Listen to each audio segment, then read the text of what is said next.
A very good morning to all of you dear students.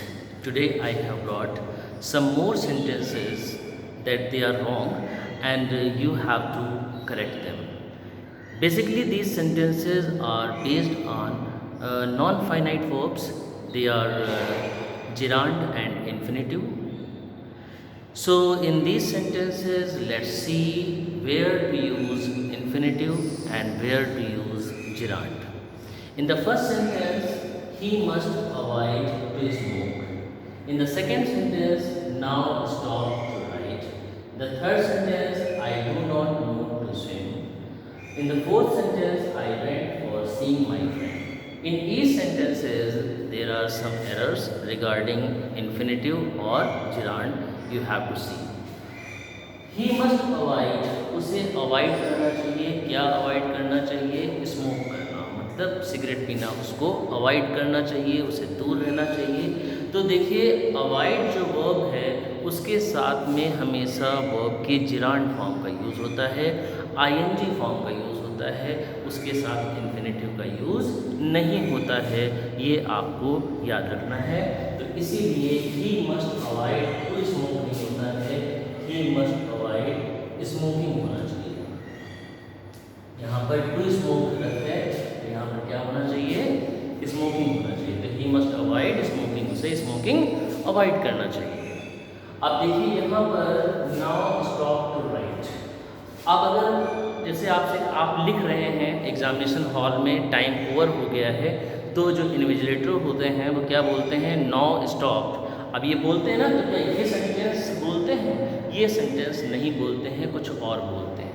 क्यों? क्योंकि जब आप कहेंगे नाउ स्टॉप टू राइट तो इसका मतलब ये होगा तुम कहीं जा रहे थे, रुक जाओ लिखने के लिए, यानी कि अब तुमको लिखना है.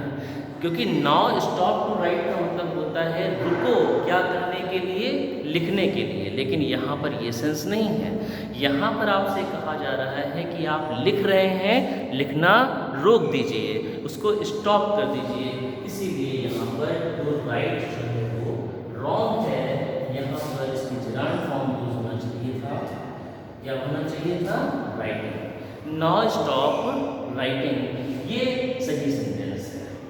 अब इस तरह से नेक्स्ट सेंटेंस देखते हैं. I do not know to swim, मुझे तैरना नहीं आता. देखिए ये कुछ स्पेशल टाइप के सेंटेंसेस होते हैं. जैसे कोई काम आप करना नहीं जानते हैं, वर्ब नो आया है, तो नो के बाद हमेशा जो आप इन्फिनेटिव यूज़ करते हैं उसके पहले आप हाउ का भी यूज़ करिए. तो I do not know to swim नहीं कहेंगे, I do not know how to swim कहेंगे. मीन्स कि यहाँ पर इस टू स्विम के पहले जो है हाउ का यूज़ होगा. तो अब ये सेंटेंस बनेगा I do not know how to swim. अब इस तरह से अब हम लोग फोर्थ सेंटेंस पे आते हैं. I went for seeing my friend. अब देखिए मीनिंग क्या समझ आ रही है कि मैं गया देखने के लिए या मिलने के लिए. किससे? अपने फ्रेंड से. मैं अपने फ्रेंड से मिलने के लिए गया. तो देखिए यहाँ पर फॉर जो है वो प्रीपोजिशन है, सीइंग जो है वो जिरांड फॉर्म है. लेकिन जब आप ये सेंटेंस बोलते हैं कि मैं अपने दोस्त से मिलने गया, तो इसके लिए ये सेंटेंस प्रॉपर नहीं होता है. क्यों? क्योंकि आप गए थे, जाने के पीछे पर्पस था, और आपको पता है कि पर्पस शो करने के लिए, यानी कि जिस काम के लिए आप जा रहे हैं उसका जो उद्देश्य है, उस उद्देश्य को पूरा करने के लिए, उस पर्पस को पूरा करने के लिए आप इन्फिनेटिव फॉर्म का यूज़ करते हैं, यानी कि टू प्लस वर्ब की फर्स्ट फॉर्म का यूज़ करते हैं. और यहाँ पर क्या लिखा हुआ है? For seeing. तो मैं अपने दोस्त से मिलने के लिए गया, आप कहेंगे I went to see my friend. तो ये फॉर सीइंग यहाँ पर रॉन्ग है. यहाँ पर क्या होना चाहिए था? To see. तो I went to see my friend, ये प्रॉपर सेंटेंस हुआ. मैं अपने दोस्त से मिलने के लिए गया, I went to see my friend. अब देखिए कुछ सेंटेंस ऐसे होते हैं, जैसे ये देखिए यहाँ पर he likes to play cricket, he dislikes to play cricket. अब इन दो सेंटेंस में देखना है आपको कौन सही है कौन गलत है. इसमें एक सही है और एक गलत है.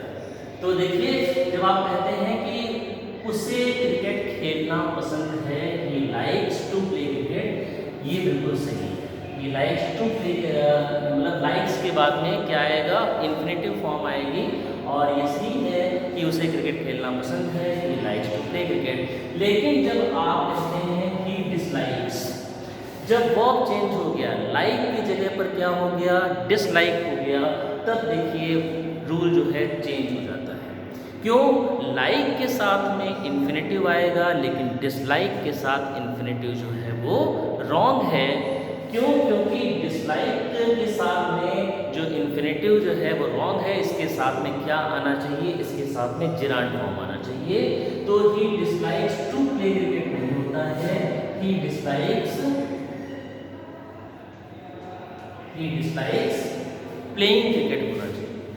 यहाँ पर क्या होना चाहिए, ही डिसलाइक्स प्लेइंग क्रिकेट, उसे क्रिकेट खेलना पसंद नहीं है। ओके, अब देखिए ये दो सेंटेंस देखिए, ये दो सेंटेंस जो है, he stopped to play, he stopped playing. अब ये दोनों सेंटेंस में कौन रॉन्ग है, कौन सही है, या दोनों रॉन्ग है या दोनों सही है, ये हमें देखना है। देखिए ये दोनों sentence, he stopped to play, he stopped playing, ये दोनों ही सेंटेंस सही हैं, बस दोनों की मीनिंग जो है वो डिफरेंट है। अब मीनिंग कैसे डिफरेंट है?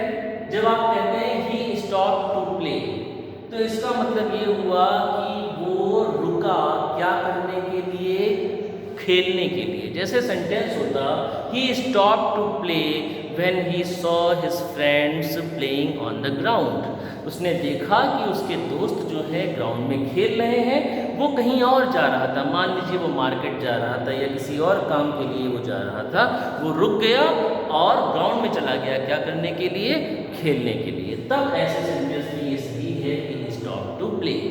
लेकिन जब हमें ये कहना हो कि वो खेल रहा था, उसने खेलना छोड़ दिया, क्यों? क्योंकि उसकी माँ ने उसको आवाज़ दे दी थी। जैसे आपने कहा ही स्टॉप्ड प्लेइंग, तो ही stopped playing when his mother called him, जब उसकी मदर ने उसको बुलाया तो उसने, वो खेल रहा था और खेलना उसने क्या कर दिया, रोक दिया। तो ये दोनों ही सेंटेंस जो है सही हैं, बस दोनों की मीनिंग जो है अलग है। जब कोई काम आप कर रहे हो, उस काम को करना आप छोड़ दें, तब कहेंगे ही स्टॉप्ड प्लेइंग, वो खेल रहा था, उसने खेलना छोड़ दिया। और उसके बाद में ये सेंटेंस जो है ही स्टॉप्ड टू प्ले, इसका मतलब ये हुआ वो कोई और काम कर रहा था, उसने वो काम रोक करके क्यों रुका, वो खेलने के लिए रुका। तो ऐसे सेंटेंस को इस तरह से हम बनाते हैं कि दोनों ही सेंटेंस जो है वो क्या है, करेक्ट है, बस दोनों की मीनिंग जो है वो क्या है, वो डिफरेंट है। ओके बेटा, थैंक यू।